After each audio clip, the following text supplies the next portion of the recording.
Madame, Monsieur, bonsoir, bienvenue dans Cap sur l'Élysée. Plein feu sur le cabinet noir de l'Élysée. Après avoir tourné en rond, François Fillon a décidé lors de son émission politique de désigner ceux qui ont organisé sa tentative d'assassinat politique, François Hollande et ses hommes de l'ombre. Une révélation qui secoue une nouvelle fois la présidentielle. Pas de cabinet noir. Depuis le général de Gaulle, les présidents français successifs niaient l'existence d'une cellule secrète œuvrant dans l'ombre. Pourtant, quand en 2016, dans le livre L'Élysée off, Stéphanie Marteau et Aziz Zemmouri accréditent l'existence d'un cabinet noir sous la présidence de François Hollande, personne ne fait un communiqué pour démentir. Après des semaines dans le viseur de la justice, le candidat Les Républicains a clairement pointé du doigt une machination des pouvoirs politiques, médiatiques et judiciaires.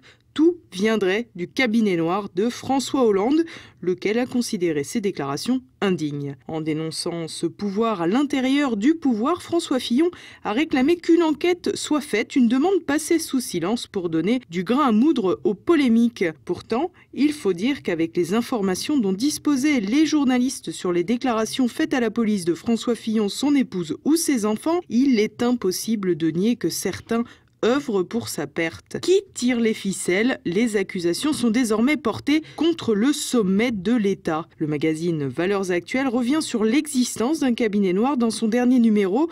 Les éléments sont accablants. Selon les enquêtes, Jean-Pierre Jouyet, le secrétaire général de l'Élysée, copain de promo de l'ENA du président, jouerait le rôle d'informateur et apporterait les différents éléments demandés par François Hollande sur ses ennemis ou futurs ennemis politiques. On y apprend qu'il n'est probablement pas étranger aux affaires de Nicolas Sarkozy.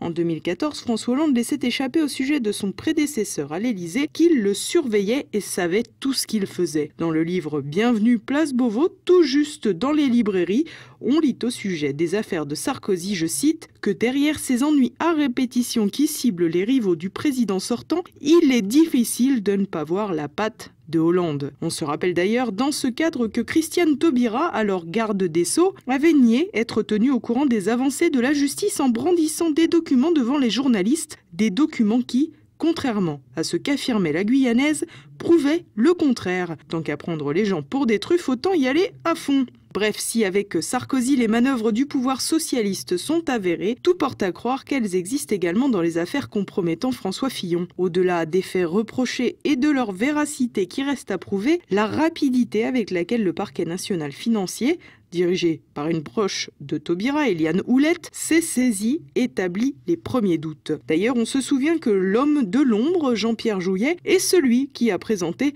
Emmanuel Macron à François Hollande. L'ancien banquier Rothschild travaillait en effet avec Jouyet à l'inspection des finances. À cela s'ajoute évidemment Gaspard Ganzer, le responsable de la communication de l'Élysée, homme de main de François Hollande et copain de l'ENA d'Emmanuel Macron. Gaspard Ganzer avait été, selon les dires de certains journalistes, aperçu avec Michel Gaillard, le patron du Canard enchaîné, quelques jours avant les premières révélations dans le palmipède sur François Fillon. Sans doute une coïncidence. Les documents concernant le Penelope Gate pourraient d'ailleurs émaner du ministère de l'économie où Emmanuel Macron a officié. Dans ce cadre, un autre énarque, Thomas Cazenave, aurait servi de messager pour que le dossier arrive à François Hollande, lequel aurait passé le bébé à Ganzer pour que, je cite, il en fasse bon usage. Bref, des méthodes presque mafieuses à des fins politiques. À toute cette organisation s'ajoute logiquement l'aide des journalistes plus friands de scoop que d'objectivité, comme l'émission politique de jeudi soir l'a encore une fois démontré. David Pujadas a mené une partie de l'entretien avec François Fillon de manière accusatoire. Le journaliste de France 2 a choisi ses éléments de langage pour s'adresser au candidat des Républicains. Faisant référence à la société de conseil de François Fillon, Pujadas a répété à plusieurs reprises que de l'argent avait été empoché pour désigner tout simplement les facturations d'une entreprise. L'apothéose de l'émission a été atteinte quand Christine Angot, scribouillarde ex-amante de Doc Gynéco, s'est mise à apostropher François Fillon sur le terrain de la morale. Celle qui racontait dans ses livres comment son concubin rappeur tentait de la sodomiser jour et nuit s'est alors lancée dans une tirade accusatoire rapidement ridicule. Au cas où les téléspectateurs auraient encore eu des doutes,